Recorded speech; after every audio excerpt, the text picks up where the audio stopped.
नमस्कार दोस्तों, pure banking में आपका स्वागत है। आज का डिस्कशन द हिंदू का एडिटोरियल है। आज हम द हिंदू के एडिटोरियल को देखेंगे। तो चलिए आज के हिंदू के एडिटोरियल को देखते हैं। तो इसमें से टॉपिक तो बहुत है, लेकिन हम एक टॉपिक को पकड़ते हैं, decoding Biden's presidency for India and the world. इसको देखते हैं। ये काफ़ी इंटरेस्टिंग टॉपिक है और देखते हैं कि राइटर क्या बोलने की कोशिश कर रहा है इस आर्टिकल में। तो चलिए शुरू करते हैं। Decoding Biden's presidency for India and the world. Biden's की जो प्रेसिडेंसी आने वाली है उसे डिकोड करने की कोशिश कर रहा है राइटर, और ये देखने की कोशिश कर रहा है कि इसका क्या मायने है इंडिया और पूरे विश्व के लिए, क्या होगा बाइडेन साहब जब आएंगे। तो देखते हैं राइटर क्या बोलने की कोशिश कर रहे हैं यहाँ पे। बाइडेन साहब के आने के बाद जो सबसे बड़ी मुश्किल है जो इंटरनेशनली है वो तो है ही, लेकिन उनका डोमेस्टिक एजेंडा सबसे डिफ़िकल्ट है। उससे पार पाना उनके लिए काफ़ी मुश्किल है, क्योंकि इंटरनल काफ़ी कुछ हो चुका है यूएसए की पॉलिटिक्स में, यूएसए में। तो उससे बाहर निकलना एक बहुत बड़ा चैलेंज है बाइडेन साहब के लिए। तो सबसे पहले उनका जो मेन फोकस होगा वो डोमेस्टिक होगा, डोमेस्टिक एजेंडे पे होगा, उस पर वो ज़्यादा फोकस करेंगे। हाँ, इंडिया को अपने स्टैंड्स बदलने होंगे। इंडिया को जो उसका तरीका था यूएसए के साथ डील करने का, उसे थोड़ा बहुत चेंज करना होगा, और तब चीज़ें शायद और बेहतर हो पाएंगी। तो इसमें आगे बोल रहे हैं राइटर की इंडिया का अटेंशन था ही नहीं अमेरिका के रिज़ल्ट, इलेक्शन जो था उसके रिज़ल्ट पे। इंडिया ने कभी सोचा नहीं था कि बाइडेन साहब आ जाएंगे पावर में। हाँ, हमें ऐसा लगता था कि ट्रम्प दोबारा आ रहे हैं, शायद इस वजह से ही हमने धड़ाधड़ सारे एग्रीमेंट किया। यहाँ तक कि इलेक्शन होते होते भी हमने एक दो एग्रीमेंट किया उनके साथ, और बहुत ज़ोर शोर से ट्रम्प साहब को हम इंडिया में बुलाए, उनके इलेक्शन का प्रचार किया। यहाँ तक कि हम वहाँ भी गए, हाउडी मोदी किया, वहाँ पे भी हमने ट्रम्प साहब के साथ उनका प्रचार करने की कोशिश की। तो ये सब चीज़ें हमने इस हिसाब से की कि हमें लग रहा था कि ट्रम्प एक टेन्योर और करेंगे, और जो कुछ भी हमारे बचे पेंडिंग काम है उसे हम निकाल लेंगे। तो ऐसी हमारी सोच थी जो हो नहीं पाई, और अचानक ट्रम्प साहब चले गए और बाइडेन साहब की एंट्री हो रही है। तो हमारा अटेंशन था ही नहीं उधर कि जो इलेक्टोरल रिज़ल्ट है वो हमारे फेवर में, मतलब ट्रम्प के फेवर में नहीं होगा।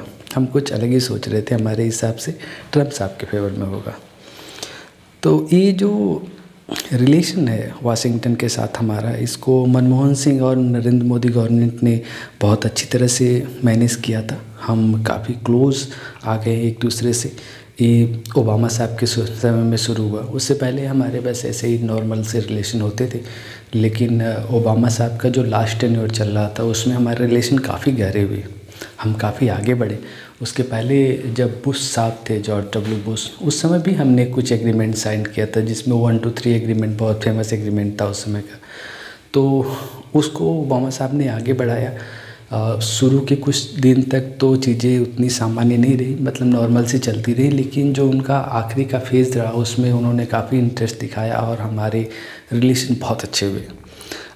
उसको ट्रम्प के आने के बाद पहले तो कुछ समय तक ध्यान नहीं दिया गया, लेकिन बाद में ट्रम्प साहब ने भी काफ़ी ध्यान दिया और रिलेशन हमारे बहुत अच्छे हो गए। यानी आज जो भी रिलेशन है उसमें मोदी गवर्नमेंट और मनमोहन गवर्नमेंट दोनों का बहुत बड़ा योगदान है।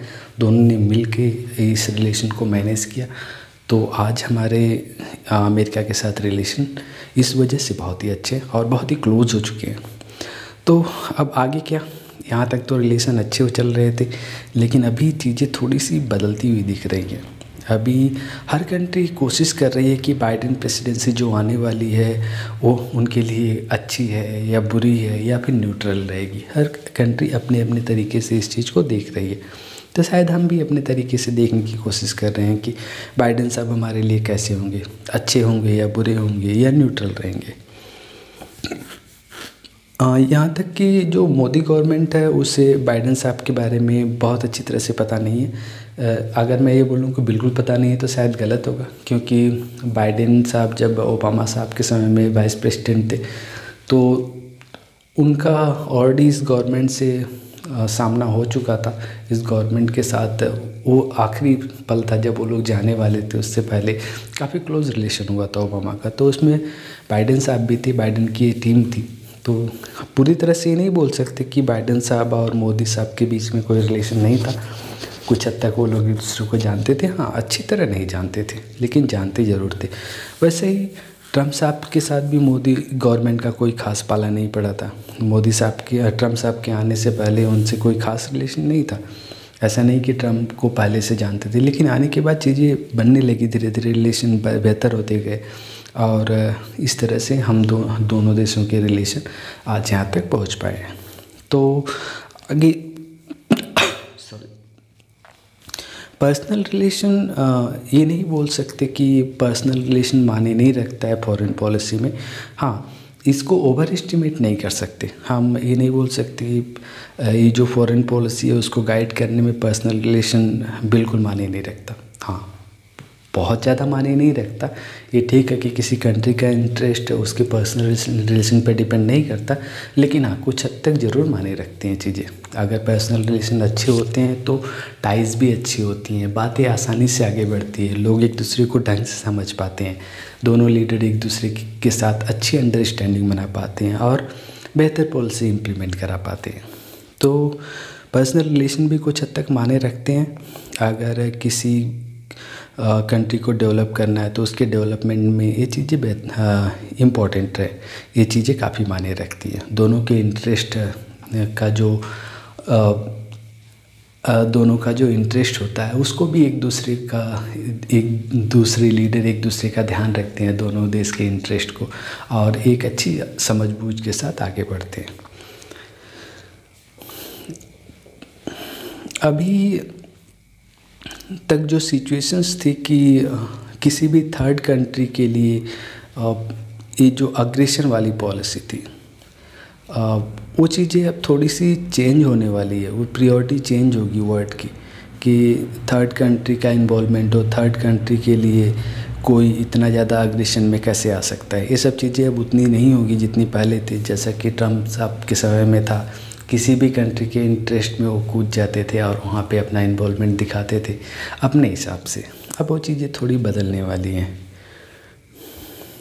तो ये सब जो चीज़ें थी इसको राइटर बोल रहे हैं कि बाइडेन एडमिनिस्ट्रेशन जो है वो इसे माफ़ कर सकता है इन सारी गलतियों को जो हुई हैं, यानी जो ट्रम्प के फेवर में हुई हैं या बाइडेन के अगेंस्ट में हुई हैं, इसको वो माफ़ तो कर सकता है लेकिन भूल नहीं सकता। यानी जो आने वाली गवर्नमेंट है जैसे कि उसे भूल नहीं सकती। हाँ, हो सकता है उसे माफ़ कर दे। तो ये देखना होगा कि वो इन सब चीज़ों को लेके कैसे आगे बढ़ते हैं। वो जो चीज़ें हुई हैं जो उनके अगेंस्ट में हुई है उन सबको पीछे छोड़ के वो कैसे आगे बढ़ते हैं। एक इंटरेस्टिंग सब्जेक्ट होगा आगे चल के देखने के लिए। No wishing away Trumpism. अब ये क्या है, इसमें बोलने की कोशिश की जा रही है कि इतना कुछ हो क्या, जो वर्ल्ड लीडर हैं वो सब सारे बाइडेन साहब को विश कर रहे हैं, बाइडेन साहब को विशेस दे रहे हैं, उनको शुभकामनाएं दे रहे हैं कि आप सत्ता में आए हो। तो इसमें भी ये देखा जा रहा है कि जो इकोनॉमी है, मिलिट्री साइज़ है, टेक्नोलॉजी पावर है, या इसका जो डर है या जो नफ़रत है, ये सब चीज़ें इस इलेक्शन में दिख के आई है अमेरिका के। ये सब जो इलेक्शन हुआ है इसमें ये सब चीज़ें बहुत हद तक सामने आई हैं। इसके पहले जो इलेक्शन होता था उसमें ऐसी चीज़ें नहीं आती थी। वो लोग बड़े शांति से इलेक्शन करते थे, अपनी बातों को रखते थे और एक पार्टी जीत जाती थी और उसे आसानी से चीज़ें हैंडओवर की जाती थी। लेकिन इस बार चीज़ें बहुत ही अलग हुई हैं। यहाँ तक कि इलेक्शन होने के बाद भी लोग मान नहीं रहे हैं। ट्रम्प गवर्नमेंट आज भी बोल रही है जो हुआ वो गलत हुआ, उसमें बहुत सारी धांधली हुई जो नहीं होना चाहिए था। यानी अभी भी वो इस इलेक्शन को लेकर पूरी तरह से अपनी हार को मानने को तैयार नहीं है। अब इसमें जो हेटेड ऑफ रिपब्लिकन्स है, रिपब्लिकन की जो स्पीच है हेट वाली या डेमोक्रेट की है, जो एक दूसरे से हेटेड की भावना रखते हैं, एक दूसरे के प्रति जो उनके अंदर नफ़रत है, इससे एक डर पैदा होता है कि प्रेसिडेंट ट्रम्प जो है वो ऑफिस को छोड़ेंगे या नहीं छोड़ने का कोई उनको एक बहाना मिल जाएगा। इससे एक अलग सा डर पैदा हो रहा है। हो सकता है कि उन्हें एक ऐसा कोई बहाना मिल जाए कि हाँ, मैं इस कारण से ये चीज़ें हुई इसलिए मैं नहीं छोड़ रहा हूँ और मैं सत्ता में बना रहूँगा। तो इस चीज़ का भी डर है। इतनी सारी नफ़रत हो गई है एक दूसरे को लेके, जबकि इससे पहले बहुत ही आसानी से एक दूसरे को लोग हैंड ओवर कर देते थे चीज़ें।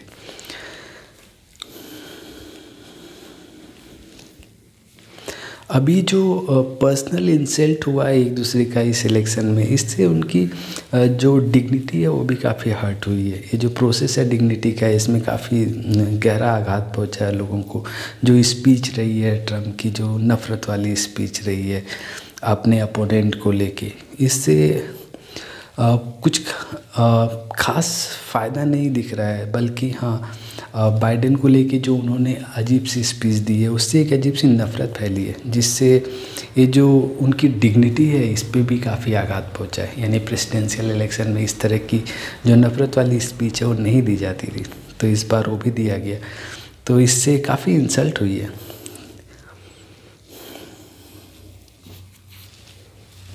अभी डर का ही माहौल है कि डर की वजह से लगभग 78 मिलियंस वोट आए बाइडेन को, जबकि ट्रम्प को 73 मिलियंस वोट आए। एक डर थी वो जो काला और गोरा में डिवाइड कर दिया था, या सुपीरियर और इन्फीरियर वाली फीलिंग थी, या एक बड़ा और छोटा वाली फीलिंग थी, या जो उनकी स्पीचेज रही हैं, या जो राइट विंग और लेफ़्ट विंग वाली चीज़ें रही हैं, इन सब वजह की वजह से एक इतनी डर बैठ गई लोगों में कि लोगों ने बाइडेन गवर्नमेंट को वोट करने की ठान ली। लोगों को डर हो गया कि अगर इस बार नहीं हुआ तो फिर तो बहुत मुश्किल हो जाएगा, चीज़ें बहुत ख़राब हो जाएंगी। 78 मिलियंस वोट पड़े बाइडेन गवर्नमेंट को, जबकि ट्रम्प को 73 मिलियन वोट पड़े, यानी 5 मिलियन ज़्यादा वोट पड़ा। अब इसमें दोनों पार्टी जो है इंटरनल कन्फ्लिक्ट सफ़र कर रही हैं। इसमें अभी भी दोनों पार्टियों के बीच में जो इंटरनल कन्फ्लिक्ट है वो झेल रही हैं दोनों चीज़ें, दोनों पार्टियां। अभी हम ट्रम्पिज़म का ऐसा माहौल है कि हमें मना नहीं कर सकते कि ये जो ट्रम्प गवर्नमेंट है उसकी पॉपुलैरिटी ख़त्म हो गई है, जबकि उसको भी काफ़ी वोट मिला। 73 मिलियन वोट कम नहीं होता है, आज भी उसके सपोर्टर्स बहुत ज़्यादा हैं। आप इसी की वजह से टेंशन ज़्यादा बढ़ रही कि जो मॉडरेट विंग है, अभी जो लिबरल और मॉडरेट विंग, इसके बीच में काफ़ी टेंशन हो गई है। इसका रीज़न है कि अभी भी बहुत सारे लोग ट्रम्पिज़म को सपोर्ट कर रहे हैं। दिक्कत ये है कि आगे जो डेमोक्रेट्स हैं वो सफ़र करेंगे क्लैशेस को, बहुत सारे क्लैशेस होंगे उनकी पार्टी के बीच में, या एक दूसरे के बीच में, या पब्लिक के बीच में, क्योंकि जो इलेक्टोरल रिज़ल्ट है इससे काफ़ी लोग डिसअपॉइंटेड है। जो रिपब्लिकन है वो काफ़ी डिसअपॉइंटेड है, उनको लगता है कि धांधली हुई है। ट्रम्प साहब इसको खुल के बोल रहे हैं, यहाँ तक कि इसे कोर्ट में ले जाने की बातें कर रहे हैं। तो इससे जो उनकी पार्टी है वो काफ़ी डिसअपॉइंटेड है ये जो रिज़ल्ट आने वाला है इससे। अब इससे क्या हुआ है कि अमेरिका की जो इमेज है वो काफ़ी डिस्कम्फर्ट हो गई है। हर जगह पे, हर सोशल मीडिया पे, यहाँ तक कि ट्विटर पे, फेसबुक पे, मेन स्ट्रीम टीवी चैनल पे, हर जगह इस तरह की चीज़ें दिखाई जा रही है कि जो ट्रम्प गवर्नमेंट है वो वायलेंस कर सकती है, वो चीज़ों को आसानी से हैंड ओवर नहीं करेगी, या हो सकता है कि तख्ता पलट हो जाए, या फिर से वो दूसरे गवर्नमेंट को आने न दे। इस तरह की चीज़ें जो फैलाई जा रही हैं, इससे जो इमेज है अमेरिका की वो काफ़ी ख़राब हो रही है, वहाँ की इमेज बिगड़ी है। अभी बाइडेन साहब जनवरी में ऑफिस टेक ओवर करने वाले हैं। इससे पहले क्या हो सकता है कि ट्रम्प विल कैंसिल जो ओबामा के समय में जो रेगुलेशंस बने हुए थे उसे ट्रम्प साहब कैंसिल कर दे, और उनकी जो बहुत सारी एजेंसीज थे, उनके जो पर्सनल फाइनेंशियल इंटरेस्ट थे, ये सब को कैंसिल कर सकते हैं। इस सब से एक अजीब सा थ्रेट पैदा हो जाएगा, threat for precaution of crimes before during his presidential tenure. हो सकता है कि उनका टेन्योर ख़त्म होने से पहले एक अजीब तरह की माहौल पैदा हो जाए, एक डर वाला माहौल बन सकता है। तो इस सब चीज़ों के बनने के भी आसार हैं। अभी प्रेसिडेंट क्लेम कर रहे हैं कि ये जो पोलिंग है इसमें कुछ धांधली हुई है, ये चीज़ें सही नहीं हुई है। उसी समय जो अमेरिकन गवर्नमेंट की अपील है वेस्ट अफ्रीका से कि जो डेमोक्रेटिक प्रोसेस है, रूल ऑफ लॉ, उसे वो दिखाएं और चीज़ों को आसानी से करें। तो एक तरफ आप दूसरे से अपील कर रहे हो और वहीं दूसरी तरफ आप खुद नहीं कर रहे हो, तो एक अजीब सा माहौल है। तो एक देखने वाली चीज़ें होंगी आगे चल के। अभी जो रिफ्यूज़ल है, बोल रहा है कि the refusal of the ongoing administration to provide briefing of its successor adds grace to those who accuse the US of hypocrisies. तो होता ही है कि जो आने वाली पार्टी होती है उसे, जो उसके पीछे के लोग होते हैं उसे ब्रीफिंग देते हैं, उसे चीज़ें बताते हैं कि क्या क्या हुआ है या क्या क्या हम आगे का प्लान करके दे रहे हैं आपको आगे क्या क्या करना चाहिए, इस तरह का सुझाव देते हैं। या पिछले 4 साल का जो चीज़ें हुई है वो बताते हैं। तो अभी जो ऑनगोइंग गवर्नमेंट है वो हो सकता है इसे रिफ्यूज़ कर दे करने से, यानी इस तरह की जो ब्रीफिंग वो देने से मना कर सकती है। तो ये भी एक इशू है कि ऐसा कुछ हो सकता है। अब इससे क्या होगा कि यूएस जो है एक ऐसी सिचुएशन में आ गया है कि जो डेमोक्रेटिक अराउंड द वर्ल्ड, जो चारों तरफ विश्व में जो डेमोक्रेसी है उसको धक्का लग सकता है। लोग इन चीज़ों को इग्नोर कर सकते हैं या इन चीज़ों से पीछे हट सकते हैं, या जो डेमोक्रेसी का जो ढोल पीटता है अमेरिका, उसे लोग मानने से मना कर सकते हैं। बोल सकते हैं कि तुम खुद अपने देश में फॉलो नहीं कर रहे हो तो हमें कैसे बोल रहे हो फॉलो करने के लिए। तो इन सब चीज़ों की वजह से make it difficult and often impossible for them to vote. तो जो बाकी जो माइनॉरिटीज़ हैं या दूसरी जगह के जो अमेरिकन्स हैं या अदर माइनॉरिटीज़ हैं, उनके लिए बहुत ही मुश्किल हो जाएगा वोट करना। वो वोट नहीं कर पाएंगे आगे चल के इन सब चीज़ों की वजह से। इसमें 11 African American adult in the prison on probation of or parole. इसमें 11 अफ्रीकन अमेरिकन एडल्ट हैं जो जेल में हैं या पैरोल पे बाहर हैं। अब चीज़ें इतनी क्रिटिकल हो चुकी हैं कि राइटर को ऐसा लग रहा है कि एक वीकेंड अमेरिका हो सकता है, एक कमज़ोर अमेरिका दिख रहा है उन्हें लग रहा है कि अगर चीज़ें ऐसी होती रहीं तो अमेरिका काफ़ी कमज़ोर हो सकता है। अमेरिका का जो ग्लोबल डोमिनेंस है वो उसके इकोनॉमी पे, मिलिट्री पे, कल्चरल पावर पे एंड फॉरेन पॉलिसी पे डिपेंड करता है। इन सब चीज़ों से उसका जो डोमिनेंस है वो बना हुआ है, ग्लोबल डोमिनेंस, पूरे विश्व में जो उसका दबदबा है वो बना हुआ है। अब क्या हो रहा है कि उसे एक थ्रेट है, एक डर है या एक भय है ऐसा कि उसका ये दबदबा ख़त्म हो सकता है। अभी क्या है कि उसकी फोर्सेस जो मिलिट्री डिप्लॉय है, नियरली 800 बेसेस हैं और 70 कंट्री में लगभग 800 बेसेस हैं उसके बने हुए हैं अमेरिका के। तो इतना बड़ा मिलिट्री पावर है, इतने सारे देशों में उसकी मिलिट्री फैली हुई है। उसके बाद भी राइटर को ऐसा क्यों लग रहा है कि वीकेंड अमेरिका बनने वाला है, वो आगे देखते हैं। अभी और देखो चीज़ें क्या हो रही है कि extravagant use of direct, secondary and extra territorial sanctions which country conflict and estimated 30 countries and territories। USA क्या करता है कि कहीं डायरेक्ट या कहीं इनडायरेक्टली या किसी भी टेरिटरी पे सैंक्शन लगा देता है जिसके साथ उसका कन्फ्लिक्ट होता है। ये लगभग 30 कंट्रियों के साथ ऐसा या 30 टेरिटरीज एरिया में ऐसा हो चुका है जहाँ पे इस तरह के सैंक्शन लगे हुए हैं। अब इससे क्या होगा कि जो अमेरिकन, जो मास अमेरिकन है, जो बहुत बड़ी तादाद में अमेरिकन है, वे अपने आप को कमज़ोर महसूस हो रहे हैं पॉलिटिकली, क्योंकि जो यहाँ पे हो रही है जो लीडरशिप का कॉन्फिडेंस जो कम हो रहा है उसकी वजह से वो अपने आप को बहुत ही कमज़ोर महसूस कर रहे हैं। जबकि इतनी सारी पावर उनकी है पूरे विश्व में, उसके बाद भी उन्हें लग रहा है कि अब ए मेजर अमेरिकन यानी बहुत सारे लोगों को अमेरिका में ऐसा फील हो रहा है कि वे कमज़ोर हो रहे हैं, वो मोरली कमज़ोर हो रहे हैं, पॉलिटिकली कमज़ोर हो रहे हैं, पॉलिटिकली अथॉरिटी जो हो रही है वो उनकी कमज़ोर हो रही है। ये सब लीडरशिप की वजह से हो रहा है। यूएस की जो पॉलिटिकल सिस्टम है वो डोमिनेट किया जाता है उसके पावरफुल कोऑपरेशन से, एंड और जो उसका इंटरेस्ट है उससे ये सब डोमिनेट किया जाता है। ये कंट्रोल कौन करता है? पॉलिटिशियंस करते हैं अपने इंटरेस्ट के लिए, and not those of the working population.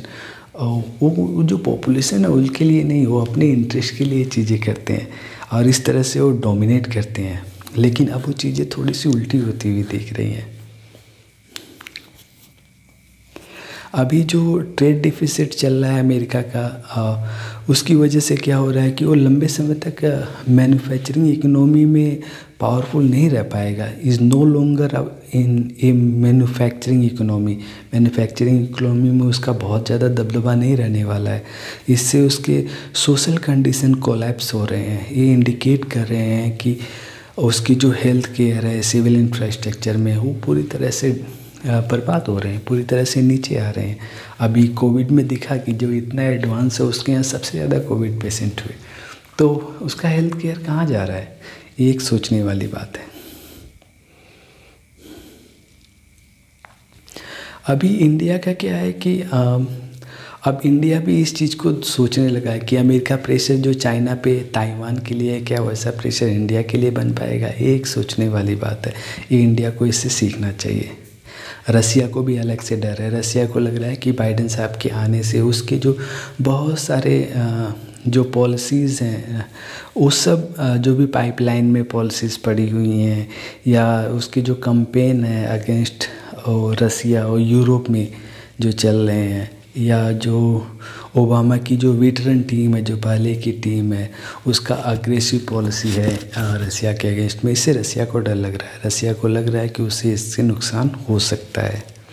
China को भी डर है। चाइना को डर लग रहा है कि उसका जो ट्रेड वार है वो फिर से शुरू न हो जाए। जो ओबामा इरा में हॉस्टाइल पाइवट टू एशिया, जो ओबामा इरा में था, ओबामा के समय में था कि एशिया में चाइना का दबदबा नहीं होना चाहिए, उसके लिए उसने बहुत सारे काउंटर पॉलिसीज़ बनाई थी। काउंटर क्या बोल सकते हैं, दूसरे देशों के साथ उन्होंने समझौता किया था, ये सब चाइना को काउंटर करने के लिए। तो चाइना को इस बात का डर है कि जो ट्रम्प ने ट्रेड वार चलाया था उससे हो सकता है ओबामा गवर्नमेंट आगे बढ़ाए। हाँ, जबकि बाइडेन साहब ने कहा है कि ट्रेड वार ठीक नहीं है, लेकिन वो डायरेक्टली नहीं, इनडायरेक्टली ज़रूर करेंगे, क्योंकि उन्हें पता है कि चाइना का दबदबा यूएसए के लिए ठीक नहीं है। तो चाइना को इस बात का डर लग रहा है। अभी इजराइल और जो गल्फ स्टेट है उनको भी डर लग रहा है। उनको डर लग रहा है कि ईरान के ऊपर बाइडेन साहब का प्रेशर कम ना हो जाए, क्योंकि ओबामा साहब ने बहुत अच्छी ईरान न्यूक्लियर डील की थी, उसके लिए उन्होंने काफ़ी मेहनत की थी, और उसमें बाइडेन साहब भी थे, उस जो पॉलिसी बनी थी उसमें। तो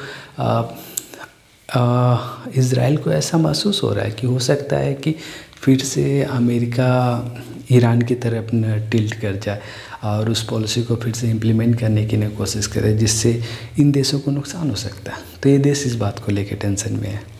वेनेजुला, ईरान और क्यूबा भी, उनको थोड़ी सी उम्मीद है कि अभी वाशिंगटन जो थोड़ा मॉडरेट हो सकता है, जो कि ट्रम्प एरा में काफ़ी हॉस्टाइल था। जब ट्रम्प एरा चल रहा था तो बहुत ही सख्त सैंक्शन लगते थे इन सब देशों पे, लेकिन अब ये देश थोड़ा उम्मीद कर रहे हैं कि थोड़ी नरमी बढ़ती जाएगी बाइडेन साहब के आने की वजह से। अब यूरोप वालों को भी लग रहा है, वो भी सोच रहे हैं कि हमें थोड़ा ज़्यादा रिस्पेक्ट मिलना चाहिए, हमें थोड़ा ज़्यादा कंसीडर करना होगा यूएसए को, हमें निगलेक्ट यूएसए नहीं कर सकता है। उनकी भी अपनी अलग तरह की एक्सपेक्टेशंस है।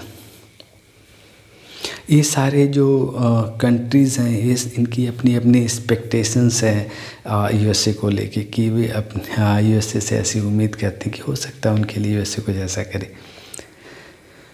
तो इतनी सारी उम्मीदें हर एक देश की, पूरे विश्व की कुछ न कुछ अपने फ़ायदे के हिसाब से यूएसए से उम्मीद है। अब देखना है कि बाइडेन गवर्नमेंट इसे कैसे हैंडल करती है, ये एक सोचने वाली बात है। तो चलिए देखते हैं कि बाइडेन गवर्नमेंट क्या कर सकती है इन सब चीज़ों के लिए। तो ये जो देशों की अपनी उम्मीद है, इसे राइटर बोल रहे हैं कि एक फियर, ये जो फियर और होप है, कहीं ना कहीं डर है या किसी किसी को उम्मीद है, ये सब ग्राउंडलेस है। इसका कोई ग्राउंड नहीं है, ये हम अनुमान लगा रहे हैं ऐसा कि ऐसा कुछ हो सकता है। तो राइटर इसे ग्राउंडलेस बोल रहे हैं कि ऐसा कुछ होगा कि नहीं, ये तो आने वाला समय बताएगा। ये ग्राउंडलेस है पूरी तरह से। अभी जो सबसे बड़ा मुद्दा है बाइडेन गवर्नमेंट के लिए, वो डोमेस्टिक एजेंडा है। सबसे पहले तो उसको अपने डोमेस्टिक एजेंडा पे काम करना पड़ेगा, क्योंकि इंटरनली चीज़ें काफ़ी बिगड़ चुकी हैं, उसे सही करना उसके लिए बहुत ज़रूरी है। तो सबसे पहले वो डोमेस्टिकली चीज़ों को सही करने की कोशिश करेंगे। ट्रम्प साहब के समय में चीज़ें काफ़ी बिगड़ चुकी थी, काफ़ी चीज़ें उल्टी सीधी हो गई हैं। अभी जो इलेक्टोरल चीज़ें हुई थी, जो इलेक्शन में चीज़ें हुई थी, उसमें काफ़ी चीज़ें उल्टी सीधी हो गई हैं। तो उसी लेके भी इस आने वाली गवर्नमेंट को काफ़ी कुछ करना पड़ेगा। सबसे बड़ा इशू जो बाइडेन गवर्नमेंट के लिए होगा वो कोरोना वायरस होगा। ये जो कोरोना वायरस पेंडेमिक है, इससे पार पाना बहुत बड़ा इशू होगा, क्योंकि सबसे बड़ा अफेक्टेड इशू विश्व में अगर कोई है तो यूएसए है। इससे बाहर निकलना होगा, इकोनॉमी से बाहर निकलना होगा। इकोनॉमी पूरी तरह से क्लैप्स कर रही है। रेस रिलेशंस वहाँ पे हो चुका है, काला गोरा वाली बात हो गई है। Central Asia, middle Asia, north Asia, east Asia, ये सब चीज़ें चल रही हैं। अफ्रीकन कंट्री की चीज़ें चल रही हैं। जो वहाँ के लोग हैं, जो दूसरे देशों के लोग हैं, उनके बीच की जो कन्फ्लिक्ट चल रहे हैं, इन सब चीज़ों से बाहर निकलना एक बहुत ही चैलेंज होगा यूएसए के लिए। तो बाइडेन गवर्नमेंट के लिए ये सारी चीज़ें ज़्यादा प्रायोरिटी रखती हैं इन कंपेयर टू द दूसरे गवर्नमेंट की जो होप्स या फियर्स हैं। तो सबसे पहले उन्हें इन चीज़ों पे काम करना पड़ेगा। तो अगर हम इस छोटे टेन्योर में देखें, जो छोटा सा टेन्योर है, उसके लिए उसमें उनको बहुत कुछ करना होगा, जो कि उनको इक्वल सोसाइटी बना सके, जो कि ट्रम्प साहब के समय में थोड़ी सी बिगड़ गई थी। ट्रम्प साहब ने क्या किया कि सुप्रीम कोर्ट, फेडरल कोर्ट, हर जगह अपने टाइप के लोगों को नॉमिनेट कर दिया है। अब उनसे पार पाना बहुत ही मुश्किल होगा बाइडेन गवर्नमेंट के लिए, क्योंकि जो लोग होंगे वो ट्रम्प के फेवर वाले लोग होंगे। तो वो लोग भी हर जगह जगह चेक एंड बैलेंस की चीज़ें करते रहेंगे। तो उन्हें सही से मैनेज करके आगे निकलना बाइडेन गवर्नमेंट के लिए एक चैलेंज होगा आगे चल के। 2497 काउंटीज़ हुई थी वोट की मिस्टर ट्रम्प के लिए, जो कि 29% जीडीपी का जनरेट करता है। और वहीं पे 477 काउंटिंग हुई थी बाइडेन के लिए, जो कि 70% कंट्रीब्यूट करता है जीडीपी का। तो बहुत बड़ा परसेंटेज है जीडीपी का जो बाइडेन के फेवर में आया था। इससे एक जो इकोनॉमिक डिवाइड हुआ है, इसका असर स्टॉक मार्केट पे दिखेगा, जो कि बहुत ही अच्छा गेन करता हुआ दिख रहा है बाइडेन गवर्नमेंट के आने से, कि 70% का इसमें कंट्रीब्यूशन हो रहा है। तो बाइडेन गवर्नमेंट के आने से चीज़ें जो वहाँ के लोगों को लग रही है कि चीज़ें बेहतर हो जाएंगी, यानी फिर से हम उस वाले रास्ते पे आ जाएंगे जिससे हम कुछ हद तक भटक गए हैं।